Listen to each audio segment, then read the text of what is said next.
Well, welcome to our third and final webinar in our series, the Every Student Succeeds Act, ESSA, what you can do to impact ESSA implementation. And tonight's webinar is about tips for IEP meetings and self-advocacy. My name is Dina Tharp. I'm the Executive Director of Down Syndrome Affiliates in Action, and this is a collaborative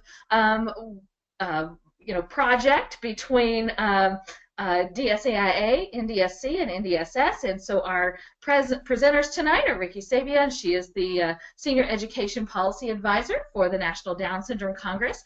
And tonight we have, as you probably heard me, giving him lots of kudos and big ego boost, is Adrian Forsyth, and he is the Advocacy Programs Assistant with National Down Syndrome Society. And on the webinar tonight also, but not presenting, is Heather Sachs, and so she'll be here also, but I will be moderating. We just want to remind everybody that if you have a question, type those into the question pane. Also, on the sidebar, you're going to see handouts. You see a handout pane, and it's neat because not only do we have the handout from tonight, which is in a handout form, but we also have the slide decks from the part 1, which is an overview, and part 2, which is all about state advocacy. So if you didn't get those, you can download those now, but don't worry about it. You're going to get them all in an email later on, also with access to all of the videos of all the webinars. So you'll be able to share those as well.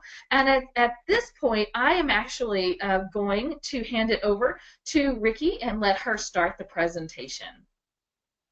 Okay, thank you, Dina. We have a lot to cover, so let's get started. So you have some biography of the speakers here. I will let you read that at your leisure. I should probably put Adrian first since he was the rock star on this thing. Next slide, please. So this is the agenda briefly. Just going to very quickly state the background importance of ESSA accountability for those who may not have been on before. And then we're going to get into the requirements in ESSA that are not about the state plan like we talked about for state advocacy, but actually requirements for how you implement ESSA in terms of academic assessments and academic achievement, and the related IEP advocacy tips for that. And then Adrian will do a presentation on self-advocacy. So first slide is, how has NDSC been supporting good ESSA implementation? So just so you know, we've been using our education policy expertise to keep expectations high and accountability strong in the regulations, the guidance, as well as in the law, and trying to help inform you what you can do federally in your states for implementation and have a role in the process. And this includes at your IEP meetings and local advocacy. And one of the things that we did is we were able to write a fair amount of the language that went into the statute because we saw deficits in the No Child Left Behind Act, in the regulations, and how it was a very strong law in terms of bringing attention to kids with disabilities and that they needed to have achievement, but it had rather weak language when it came to kids who took alternate assessments, because that was an afterthought. It wasn't in the statute. It was thrown in the regulations, and we were worried about some of the weak language in there and its implications for students with Down syndrome. So what can parents affiliates do in their states? I wanted to throw in something about accountability and also state advocacy here, just because this has happened since last week's webinar, that on Friday during the inauguration day there was an executive order signed delaying implementation of accountability regulations for 60 days. It's important to find out how that impacts your state. It could go one of two ways. States could decide that they're going to wait until September instead of April, which is the first date that they could submit plans, and that is a problem because right now there is really no clear accountability until those plans get approved and in place. On the other hand, I saw an article which was even more concerning, which is saying that they're pretty much ignoring the regulations and they're going to go ahead and submit their plan, and they're not at all worried about being approved by this administration. So that's also very concerning, and because oversight by the feds to say, you're not doing what the law says is important, and from my analysis of some of these draft plans, they are actually not following the law and the regulations. So find out about the stakeholder activities in your state, about the ESSA plan, make your voices heard. We have a link here to a document that tells you what's happening in your state, state by state on ESSA. And you can go back and view the state advocacy webinar, which Dina just told you about. Okay, so now we're going to move on to the ESSA and the IEP information. There's a lot of information in here. I hope to get to all of it or most of it, but I just wanted you to have the links to documents that we have out there about it. One is just a very quick top 5 things, but the other more detailed document covers a lot of what I'm saying in here today, and of course you will have the slide deck to also help you go back and review. So one of the things that happened in ESSA that was different than in No Child Left Behind has to do with the cap associated with the alternate assessment. So in order to prevent states from just throwing everybody into the alternate assessment who had a disability, they had a cap, and under No Child Left Behind, this cap had to do with what were the percentage of scores that were allowed to be counted as proficient or advanced. And that didn't have any limit on the percentage of students that actually took the assessment. It only had to do with what their scores were and whether you could count them as proficient and advanced. In this current law, ESSA, the cap is now on the number of students who can take the assessment. So before they could put maybe 2% of all students or 3% of all students in the alternate assessment, which equals 20 to 30% of kids with disabilities. Now the cap is on 1%, which is roughly 10% of kids with disabilities. And so that's at the state level. That doesn't say your school or your district can't put more kids in, but it does put an imperative on the state to be watching out that these districts and schools are not overdoing it. So next we'll talk about tips. So here are some tips associated with this provision in the law. First of all, request a copy of the state participation criteria for the alternate assessment before attending the IEP meeting, or look for it online. If even if your student is not on an alternate assessment right now, you never know when that might be brought up during an IEP meeting, and you need to know what are the criteria in your state for this assessment and to be able to advocate appropriately for your son or daughter. And they should be able to give that to you ahead of time, or like I say, you should be able to find it online. Also, make sure the IEP team has a discussion about each criteria. Most states' list of criteria say you have to say yes to every single question before the child can be put in the alternate assessment. And also it's important to remember that just because your child participates in the alternate assessment, it shouldn't define their curriculum or determine their educational setting. There are a lot of places that say, well, you're in the alternate assessment, that means you have to be in a separate classroom. And that simply is not the case. There's nothing in the LRE provisions that says that has anything to do with what assessment your child takes. So, and we'll talk a little bit more about this as we go on. So another thing that's very important that happened in ESSA is that there is now more of a focus on enrolled grade content standards for students who take alternate assessments. And I'm focusing on students who take alternate assessments because that was where we got the most gains, the language, NDSC put forth, because the language for kids who take the regular assessment is already very strong. It was really all the places they said, except for those students who take alternate assessments. And at some point or another in a student with Down syndrome's career, they generally end up in the alternate assessment. So the difference between, there are two kind of standards in the law. One is the state content standards, and the other is the academic achievement standards that apply.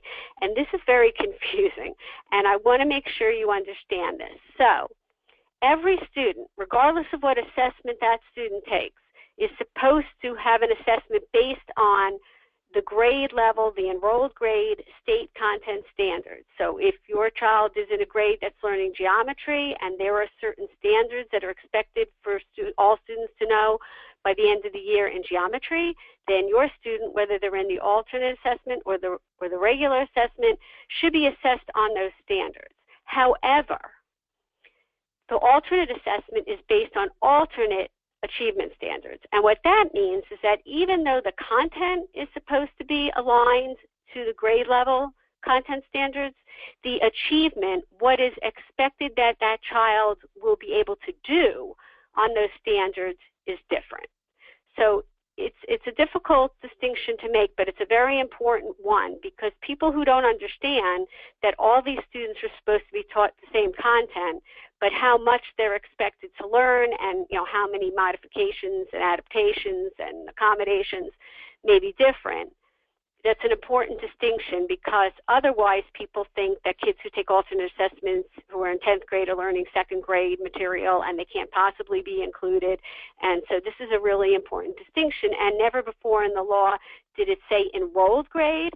They just said grade level. And a lot of people interpreted that to mean, well, they mean in 10th grade, but they're working on second grade level. No, it is supposed to be aligned to the content in the grade they are enrolled. Next slide. So advocacy tips. Insist on an enrolled grade standards-based IEP for your child. And there is a brief at this link that I provide for you that helps you understand what that would look like. And, a lot of people don't see how their child can have a grade level standards-based IEP, but you will see from this brief how that is possible.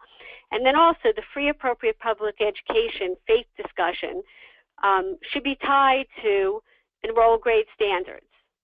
And there's an OSEP guidance, and OSEP is the Office of Special Education Programs. This was a 2015 guidance that I give you here that talks about that all students with disabilities, including those with significant cognitive disabilities, which is the term used for kids who take alternate assessments, are supposed to have FAPE, their free appropriate education, based on the enrolled grade standards.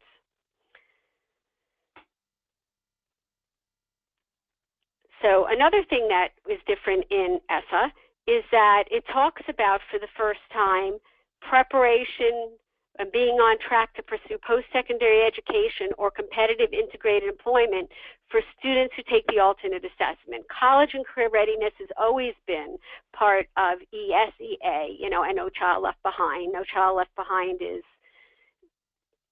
was first the Elementary Secondary Education Act. That's the actual name of the law, nicknamed No Child Left Behind, and now it's nicknamed ESSA. It's all one law. They just keep changing the language in it and changing the name. But college and career readiness has been a key focus for all other kids, but they never talked about that for kids who took alternate assessments. So it's very important that now it says that if a student is proficient on their alternate assessment, that means they should be on track to pursue post-secondary education or competitive integrated employment. And by competitive, they mean competitively paid, similar to someone else in that same job, and integrated, of course, means with typical coworkers. Next slide, please. So the tips for this is use this provision in ESSA to have an IEP team discussion about the ways the IEP should prepare your child for post-secondary education and or competitive integrated employment opportunities. Now, this provision should receive extra attention during high school years as they're working to transition out of the school and into the adult system. But I believe that transition starts at a very young age.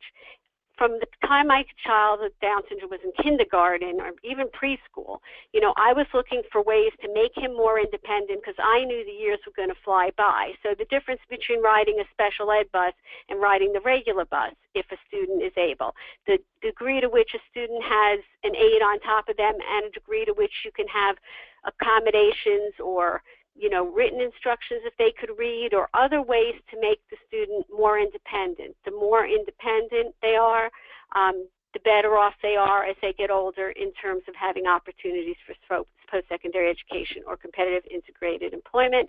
So those conversations should be had in IEPs starting at a young age. Next slide, please. So progress in the general education curriculum. This was a big one. This one really bothered me for 10 years because No Child Left Behind regulation said that states have to promote access to the general curriculum to the extent possible for students in an alternate assessment. And that's a really weak standard. I don't even think it was consistent with IDEA because there's no to extent possible really about access to the curriculum. Also, access to the curriculum when compared to what is provided to other students under ESSA is a pretty low bar. To me, access, just a lot of times the discussion around access was that basically my son was sitting in a chair in the classroom and, you know, it was whirling around his head and he had access. I wanted him to really be part of the classroom, be part of the assignments, and make progress in the curriculum. So now we were able to get the language in ESSA to say that states must promote involvement in and progress in the general education curriculum. So you could see that's a big and important change. Next slide, please. So these are some advocacy tips about that. You can take that language and use that as a basis for your team to discuss whether all the services and supports are in place to enable your child to be involved in and make progress in the general education curriculum. Not just have access, but actually be involved in and make progress in that curriculum. And this issue can also help foster a discussion about UDL, Universal Design for Learning implementation, since that is one of the best ways to really work on, you know, how do you ensure that all students, regardless of their abilities in a classroom, have access to the information, but more importantly, are able to make progress and to demonstrate what they know in the classroom and on assessments. And I give you a link for more information on UDL. So the next one is opportunity to work towards a regular diploma. This one was huge because a third of the states automatically took students who took an alternate assessment off diploma track, and my state, Maryland, was one of them. So in high school, when my son was faced with the high school assessments in algebra and the required assessments in order to get a diploma, we decided there was no point in him taking those assessments. He wasn't going to be able to do those. He had been in a regular assessment to that point, and we decided to put him in the alternate assessment, but that automatically took him off diploma track. Now, we were fortunate. We were able to keep him on diploma track till high school, but a lot of families are not so fortunate, and starting in third grade, they're taking kids, putting them in the alternate assessment, and taking them off diploma track when they don't know what that student will be able to accomplish, and as importantly, they don't even know what the diploma requirements will be by the time that kid gets to high school. So, at any rate, in ESSA, we were able to get language that says the states cannot preclude these students from attempting to earn the regular high school diploma. They can no longer just automatically take them off diploma track. Next slide. So the advocacy tips having to do with that have to do with modifications in instruction. One of my concerns is that even though ESSA says that, and this is a specific provision around students who take alternate assessments, that you can't preclude them from the opportunity to work towards a regular diploma, that there are still schools saying, oh, well, but if they need modifications, then they can't be on diploma track. They have to do everything just like everyone else if they're going to be on diploma track. But by definition, students who take alternate assessments have differences in what they're going to be able to do and how they're going to be able to do it. So the fact that Congress specifically made this statement about kids who take alternate assessments not being precluded from the opportunity to earn a regular diploma means that they understood that these students may need some alternate ways to do things, and that should not be enough to keep them from trying to get a diploma. Now, that doesn't mean they'll get a diploma. They have to still meet the requirements for a regular diploma, but they can't just not give them the chance to try. And it's important because even though my son didn't actually get a regular diploma, I feel he had a much higher level education because he was on diploma track, even though he never actually got a diploma in our state. So also this new diploma provision helps you argue for inclusion for those who that is what they want for their student, because even though a student who is not on diploma track can still be included. Even when my son was taken off diploma track in high school, he still was included in regular classes. But there are a lot of schools that make the argument that, well, you're not working towards a diploma, so you can't be in a diploma-bound regular class. Well, since they're not supposed to be precluding any student from working towards a diploma, that takes one of their arguments away. But even if your student is not on diploma track, just remember that that doesn't mean that they can't be included. So there is also, interestingly, a new alternate diploma provision in the law. So where this came from is that states felt it wasn't fair that if they did everything they could do for a student who takes an alternate assessment, but yet they still can't earn a regular diploma, that they didn't want to get so-called dinged for that student, and they wanted to still be able to count that student as if they got a regular diploma when they calculated their graduation rate. And there was a lot of momentum towards having this provision in there, even though we didn't particularly like it. And originally, they were going to be allowed to count these kids as if they got a diploma, just for no reason. I mean, just any kid who took an alternate assessment could be counted that way. So we had a fight to make this at least meaningful. So we got language in there that said that, okay, you can count these students as if they earned a regular diploma for your graduation rate, but only if they're awarded a certain kind of meaningful diploma. So that's where the state-defined alternate diploma comes in. So they can do this, they can count these students as if they got a regular diploma for graduation rate if this alternate diploma they're providing is standards-based, as we discussed earlier, if it's aligned with the regular diploma requirements, so that really should mean that, you know, if there are certain courses required or whatever, that there should be some alignment there, and that the other requirement is just that it's obtained by the age at which your student would exit IDA services for your state. Next slide.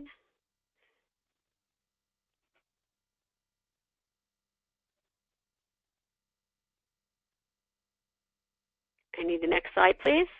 Oh, I thought, is it the alternate diploma? Okay, thank you. There it is. There it is. Okay. So the new alternate diploma provisions may encourage your state to develop a meaningful alternate diploma. So that's a good thing. This diploma is not supposed to be based on IEP goals. Like there are some states that have IEP diplomas. That's not what this is about. It's supposed to be standards-based. So, you know, you need to advocate with your state to make sure that they're not just creating some diploma that is still meaningless and then getting away with counting the kids as if they got a regular diploma. So make sure your state understands that this diploma, if they create this diploma, cannot be used to force your student out of IDA services before exit age, because in IDA it says that once your student gets a regular diploma, they no longer qualify for IDA services. But this diploma is only considered a regular diploma just for graduation rate. That's it, not to push your kid out of IDA services. Also, it should not replace the goal of a regular diploma. So there's still that provision that says that all students should be working towards a regular diploma. So if your student comes to a point where they cannot get a regular diploma, it may be a good thing to have this alternate diploma there, but it shouldn't be, oh, let's just track them to the alternate diploma and we're taking them off the regular diploma track. And then, of course, it must meet the criteria in the law as I described. Okay, so the next subject is education in the LRE. So ESSA doesn't mention LRE or inclusion at all, although we tried, but the following provisions can help parents advocate for inclusion. So we already talked about how the state must promote involvement in and progress in the general education curriculum for all students based on the state content standards. And also all students must be given the opportunity to attempt to complete requirements for a high school diploma. These are two provisions that help with arguing for LRE.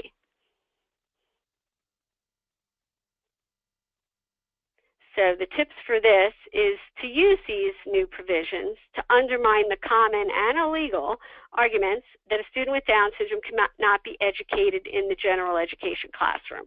So if they say to you, well, you know, they're not on the grade level content or they can't get a diploma, then, you know, you've got these two provisions to fall back on and say, well, you know, that's actually not what's the case in ESSA, and so therefore, you know, that's not an argument for them not being able to be in the regular education classroom. Also, ESSA places an emphasis on school climate.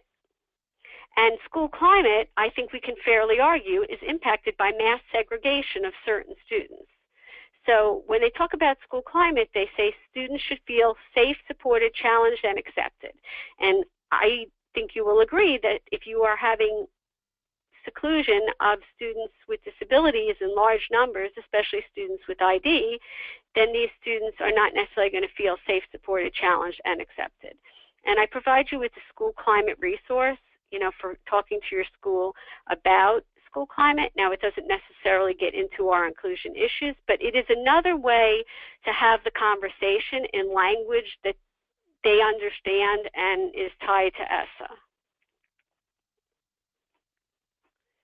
So accommodations, ESSA encourages the development and dissemination of accommodations to help more students take the general assessment. So that's good. If your student can take the regular assessment with accommodations, that's always good. I don't want to say that taking the alternate assessment is bad. There are some good alternate assessments out there. But if your student can take the regular assessment, that is always preferable. And then also, ESSA provides grants for professional development on the use of accommodations in instruction and assessment. And sometimes the problem is that the educators do not know how to properly use accommodations.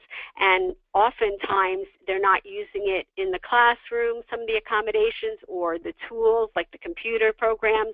And then the students don't know what to do when it comes time to take the assessment. Next slide.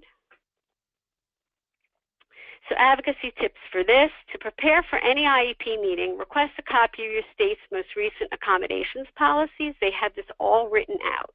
So you shouldn't have to go to your IEP meeting and really have no idea what accommodations might be available for your child. Also, some students with that, like I said, can take the general assessment with accommodations, and these accommodations must be used in instruction as well as assessment. I know there's a lot of confusion. I've had calls from parents about the PARCC assessment and them being told that the students couldn't get a reading accommodation unless they totally couldn't read at all. And it's very important to get these accommodations in writing, because a lot of times what people are saying is not accurate, and I've had to send accommodations manuals to people to help them, and you should be able to get that from your state. And it's not necessarily that they're trying to trick you. I think a lot of the people at IEP meetings don't necessarily know themselves what these policies say. Next slide, please. So universal design for learning, this is something very close to my heart. I was the founder and the chair of the National UDL Task Force for a long time, which worked on promoting policies nationally on UDL. I'm now on the UDL Policy Council, which is working on a project for credentialing and certification. And what that means is that they're developing credentials for teachers and staff developers and other people that might use UDL or teach people how to use UDL, because UDL is becoming more and more of a buzzword, and we want to make sure when people say they're doing UDL, they're doing it with fidelity, they're doing it properly. And so there are going to be credentialing for that. Also, there's a certification that can be given to entities like software developers, that they don't just stamp UDL on it, that it's really UDL, that school districts, and here in Maryland, school districts are supposed to be doing UDL, that they can get certified, and they will have to show, certain things that they're actually doing UDL. And so this is a very exciting project, and we're hoping that it will be voluntary, like the green building movement, where if you go around and start looking at buildings, which I hadn't done before I went to this meeting, a lot of them have these LEED logos on them for green buildings, and buildings, even schools want to get this logo. It's a thing to get because parents want to see it and consumers want to see it.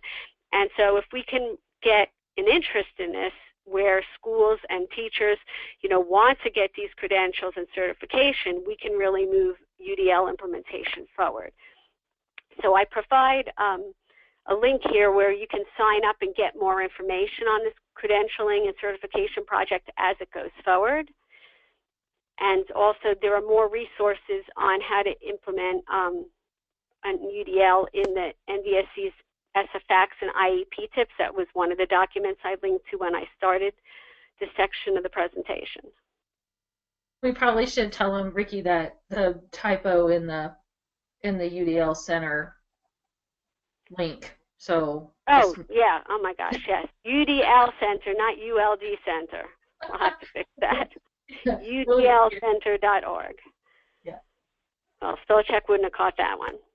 So UDL advocacy tips. UDL, in addition to being in ESSA in a number of places, is also in the Higher Education Act.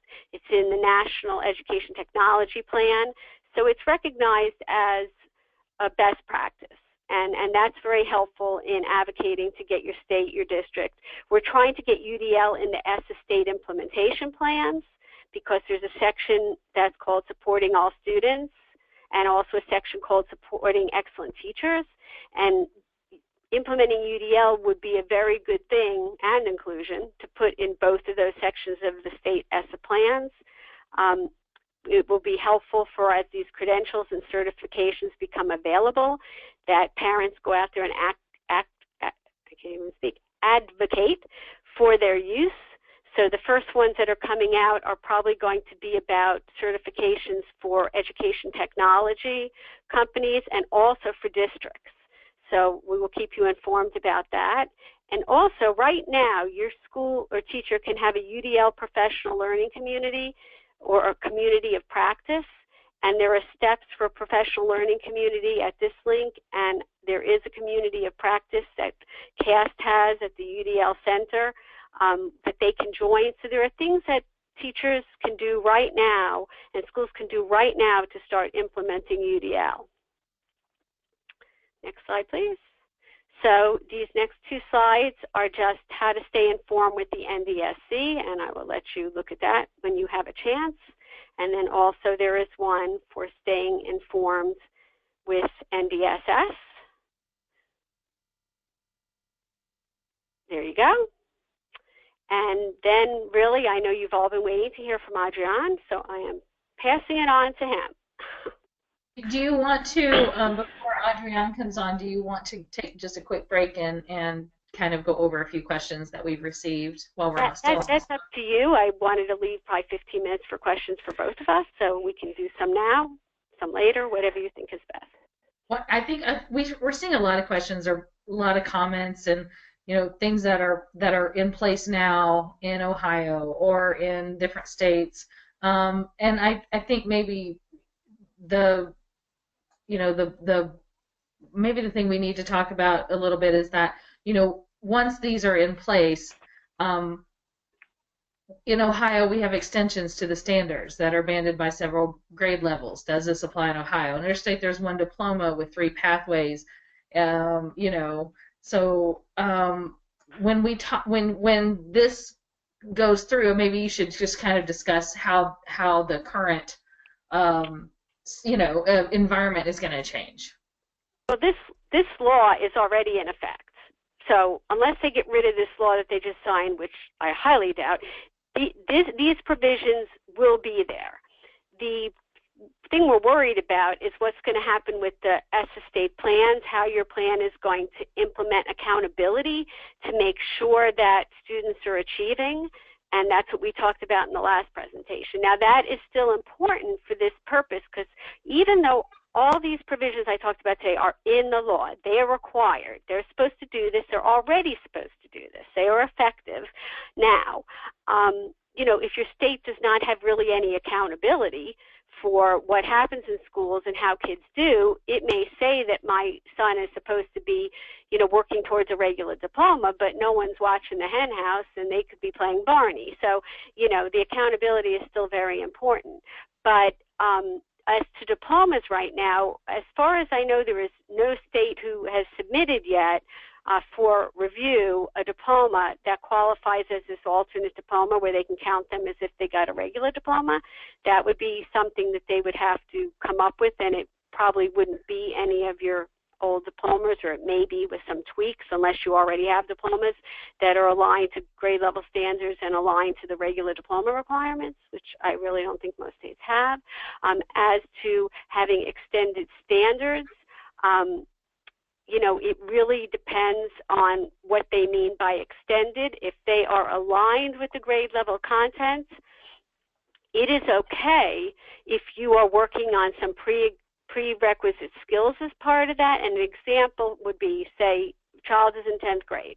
They're working on geometry, and they've got, they're working on area and perimeter. Now, maybe that student needs to use little inch wooden squares or cubes to, put in a container and count them up in order to figure out the area, the perimeter. So they would be working on one-to-one correspondence, but they're doing it in the context of geometry. And so you have to be careful with extended standards, because an example of a badly aligned geometry thing, and this had actually been on a test a while back, is like if they could make a bed, then they knew what a rectangle was.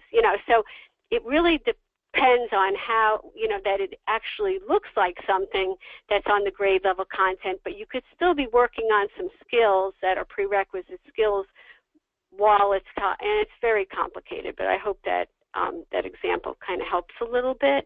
But, whether or not your standards really meet this enrolled grade content standards, that's the concern. They can say it does, and is this administration going to be looking closely enough to say, no, it really isn't? And that's where the state advocacy comes in.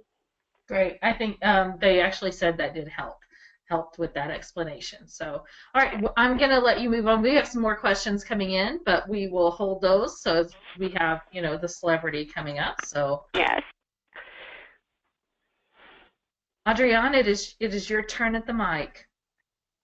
Thank you, Deanna and Ricky. Okay, so next slide. Okay. Now I will talk about self-advocacy. I believe this is a key to success.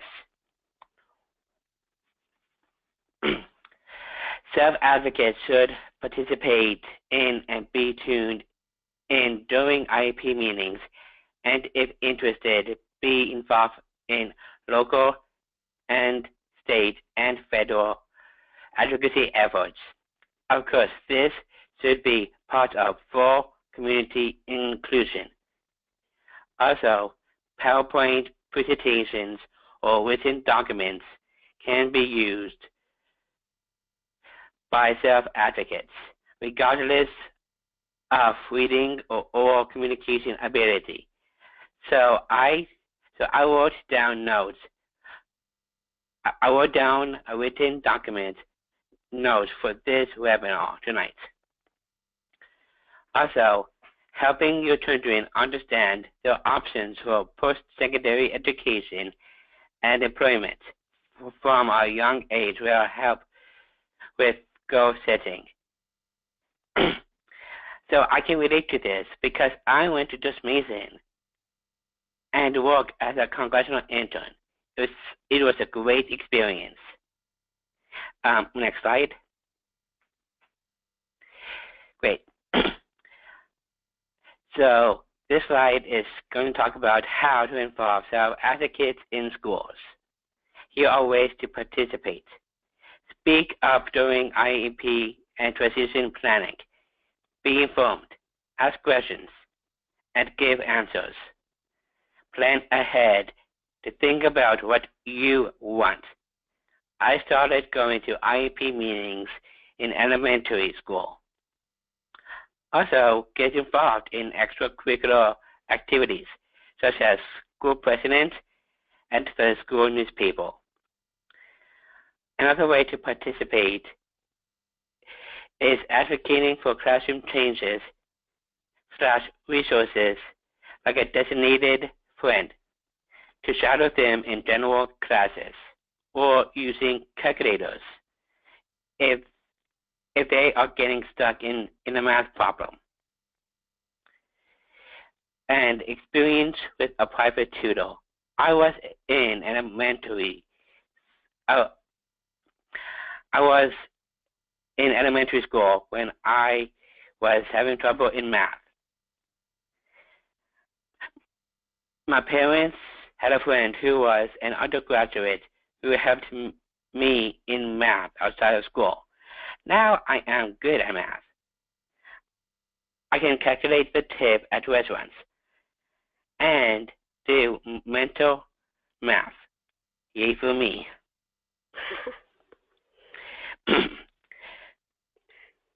And here are ways for non-verbal advocates.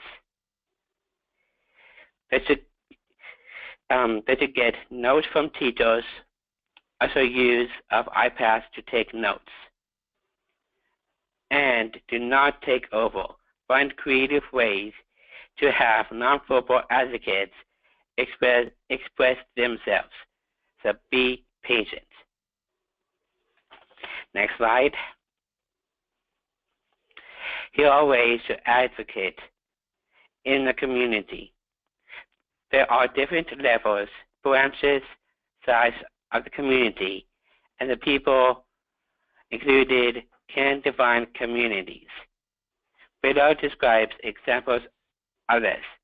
In local communities, you can voice opinion at a school board for changes you want to see happening.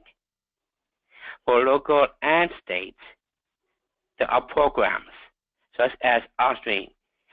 Upstream teaches digital techniques for everyday life that you can use.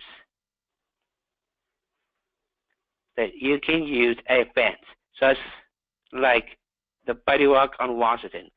The Buddy Walk on Washington helps advocates to change policy making. And connect with friends whom are in the community with you. Here are tools for nonverbal advocates. You can utilize connections such as parents, friends, and family friends. Also, you can write letters or postcards to government saying thank you, and I hope we can make a better tomorrow. Thank you very much.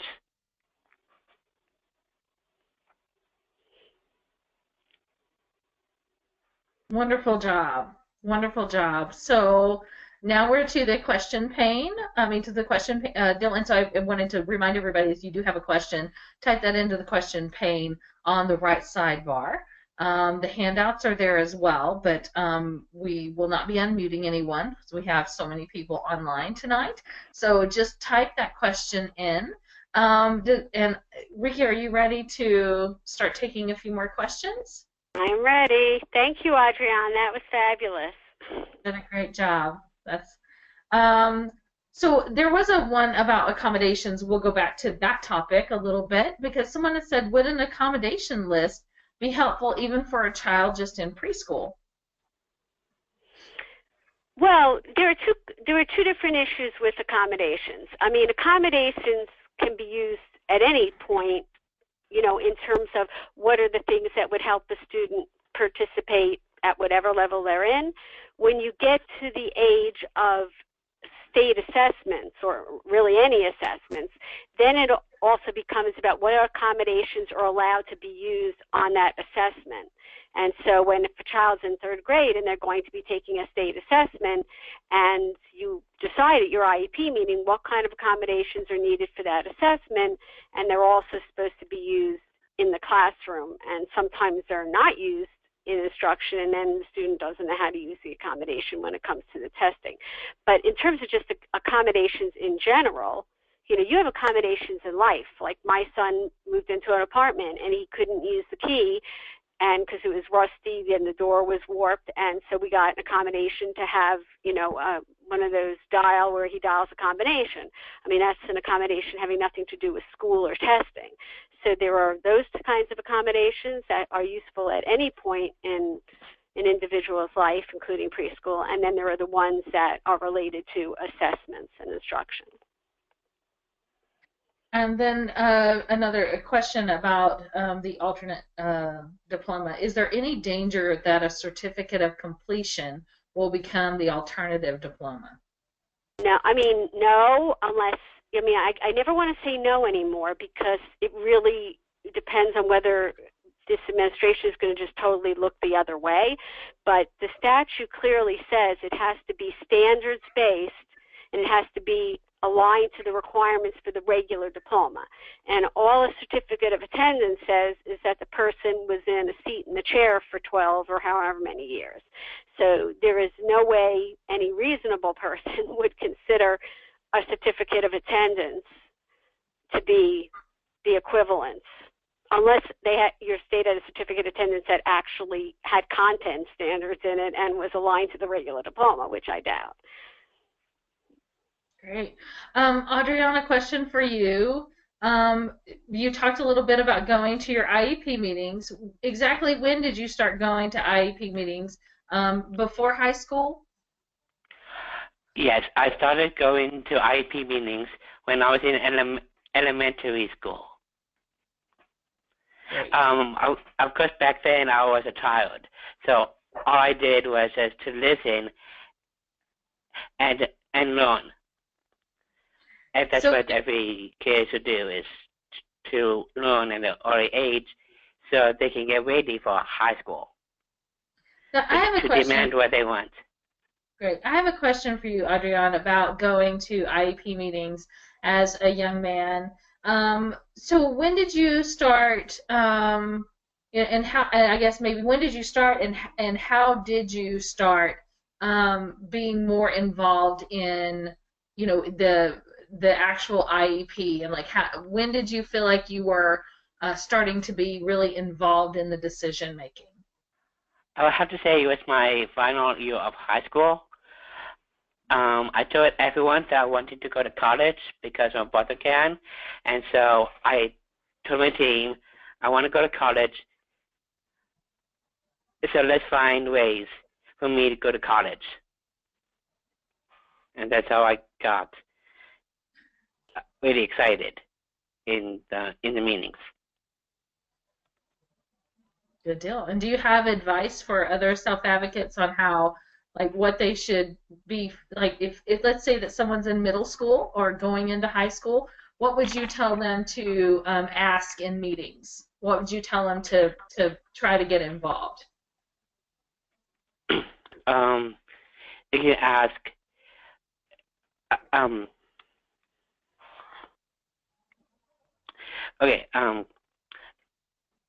you can ask. Take your time. It's fine. You can ask if I can use assistive technology. Of course, assistive technology can be helpful for materials in the classrooms. That's one question that advocates can ask in the meetings. Good question. There's a question for you. What kind of diploma did you receive in high school? I didn't get a diploma. I got certificate of participation in a disability high school. Great. Now, I should point out that in Maryland, we do not have any diplomas other than the full diploma. There's no alternative, right? So there's no other diploma. You either do everything and pass the high stakes assessments, and that's it. Or you get a certificate of attendance. Yeah. So do we have any more questions? You can type those in now. I'm going to take this moment, so we only have 9 more minutes in the hour, and we've done really well on time. I just want to take this moment to thank Ricky, to thank Adrienne tonight, to thank Heather, to thank Jawanda that were on the other sessions. This has been a really great series, and I think it's going to be a great addition to, for all of us to be able to share this. So last chance for questions, and while you are taking that moment to ponder what you want. I feel like Brian Williams almost. Sorry, like I'm trying to think of what I'm going to say, but while you're taking a moment to ponder those questions, I'm going to turn it back over to Ricky for any final thoughts that she has as we get ready to kind of. And I'm seeing questions come in, but Ricky, I'd love for you to take a moment while people are typing in those questions. Yeah, and one thing I want to clarify and be clear on, when I say my concerns about the administration and how we don't know, you know, what's going to happen in terms of oversight. That is not a partisan comment. That is based on statements that are already being made that they do not believe that there should be as much oversight and attention by the federal government on how states implement the education laws. So that's just a fact.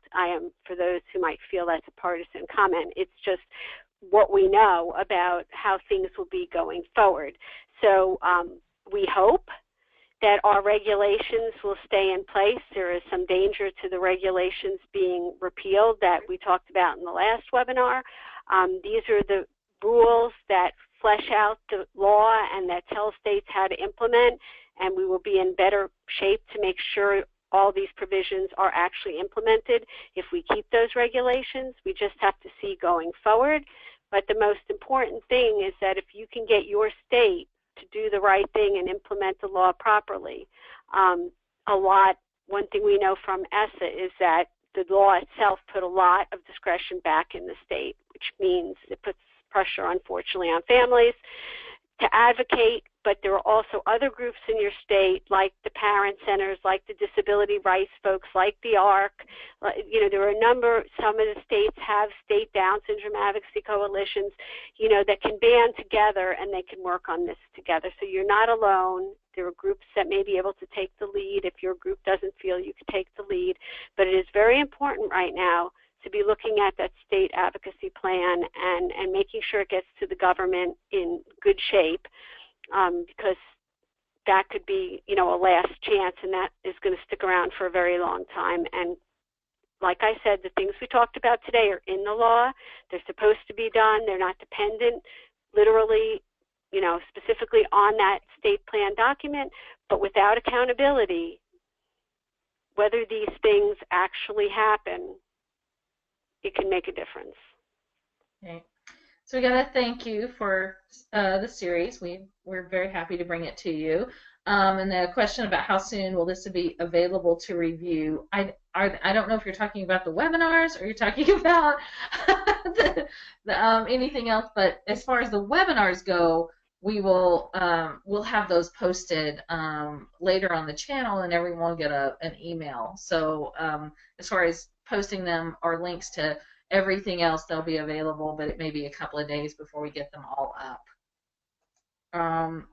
Michigan, similar to Maryland as far as diploma options, have you seen a state example of an alternative diploma?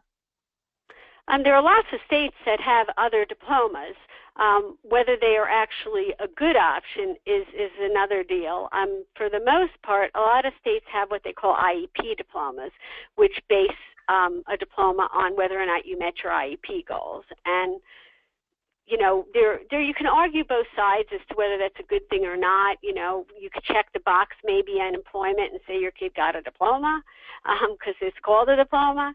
I don't know, but basically IEP goals are not supposed to be your child's curriculum, and you don't want educators to have the idea that the only thing they have to teach our kids is what's on the IEP. What's on the IEP and the goals are supposed to enable them to make progress in the general education curriculum. So that's their curriculum, the general education curriculum. The goals are the ways to help them get there. So, you know, I'm not familiar with every state's different diploma options. So, you know, maybe someone on the phone can type in if they know one that's a really good one. But, you know, none of them look like the one that the law has described. Right. So they're actually, Lynn from Florida did type in something. So Florida has 3 standard diplomas. This was in before you asked for it. Standard for Gen Ed, standard with access points, and standards with employment. But she said we are required to defer receiving the diploma if you want to continue to 21 years old.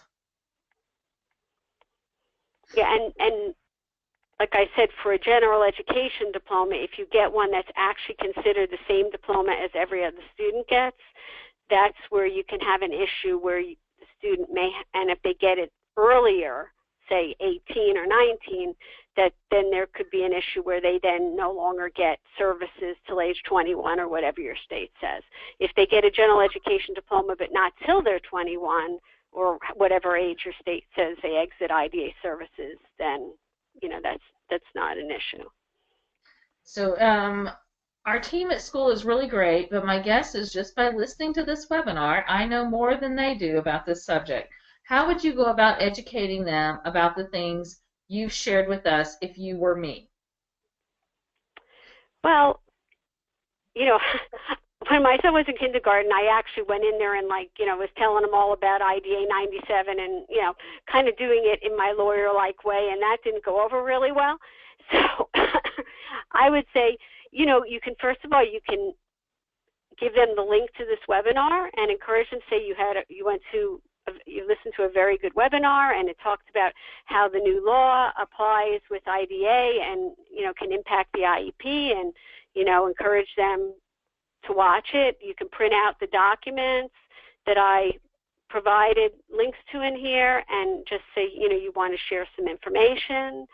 You can bring it up in these different points up in your IEP meeting or before your IEP meeting, to help let them know that, yes, I want to know what the criteria are for alternate assessments. I would like to see the accommodations policies that, yes, my child is supposed to be able to work towards a diploma. If you were in a state where that wasn't permitted, because I do think a lot of educators are not familiar with what is actually in this law around these provisions. Great. And one quick comment, and then we're going to take this home, is that a reminder from Susan that students can bring their friends to IEP meetings. That's true, yes, because I once did that with my son. He had a friend come to talk about Steve, in addition to Steve talking about Steve, because at the time Steve's language skills were not the strongest, and he did a little PowerPoint where they could read about him and see pictures about him, and then she came and she talked more about him, and I think that was a very effective strategy. I also wanted to mention a very good strategy that someone on our board, a self-advocate on our board, Daniel Chaplin, did, is that when they had public meetings in his state on ESSA, which if you look at, there's a document I gave you where they have the state-by-state activities that tell you, when your state's having these meetings, and you can be on the lookout for them yourself.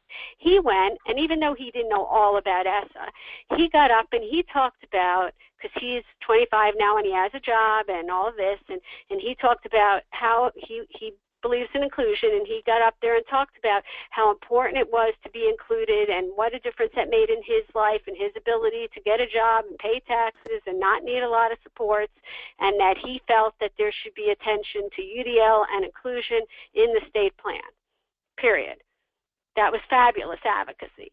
So, picking up on what Adrienne said, going to those state meetings, bringing a self-advocate, letting them say that, or having a written statement, if a person doesn't want to or has difficult, being understood for speech.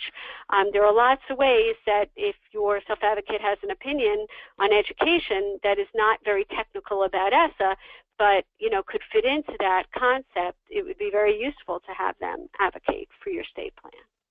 Wonderful. And Adrienne, do you have any closing remarks for everyone on the webinar before we close it down?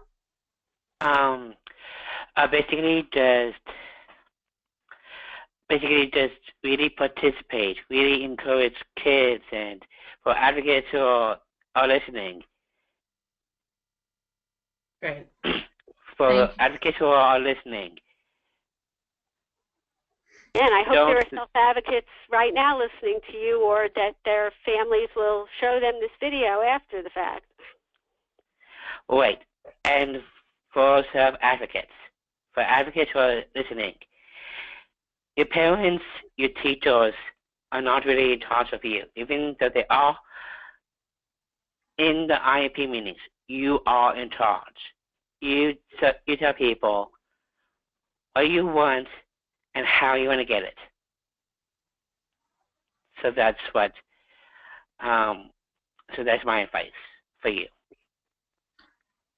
That's really great advice. Thank you so much. This has been a great webinar series, and for everyone who's on tonight, we will, if you want to share it, we'll have the recordings ready The channel is up, and you can access the first two now, but you'll get an email probably tomorrow with all of the links to the channel, the links to all of the resources, and I'm just getting some resources from Lynn on an imdetermined.com, so I'll try to post that one in there too. She said it's has some great PowerPoint templates for self-advocates. So that's a great resource, and we'll share that as well. Thank you so much, Ricky, and to Adrienne tonight, and for Heather, and for Jawanda. Thanks for collaborating. This has been just a wonderful series, and I think it was well worth the time and effort that it took to coordinate it. And we all thank you for having this great opportunity to get this word out to so many more affiliates and families. Exactly. Spread